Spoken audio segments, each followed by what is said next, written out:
যথাযথ ধর্মীয় ভাবগাম্ভীর্যের মধ্য দিয়ে ব্রাহ্মণবাড়িয়ায় পবিত্র ঈদ উল ফিতরের নামাজ অনুষ্ঠিত হয়েছে। শনিবার সকাল 8:30টায় শহরের কাজীপাড়াস্থ জেলা ঈদগাহ ময়দানে ঈদের প্রধান জামাত অনুষ্ঠিত হয়। এতে ইমামতি করেন জেলা জামে মসজিদের খতিব হজরত মাওলানা সিবকাতুল্লাহ নূর।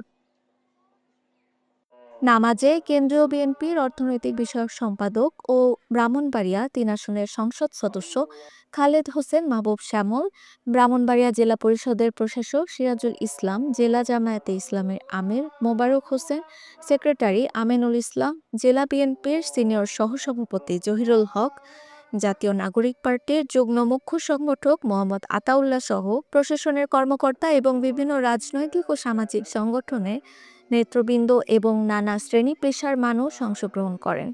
এছাড়া শহরের ট্যাঙ্কের পাড় জামে মসজিদ, সদর হাসপাতাল জামে মসজিদ, শেরপুর জামে মসজিদ সহ জেলার 1236টি মসজিদ ও ঈদগাহ ময়দানে ঈদের জামাত অনুষ্ঠিত হয়েছে।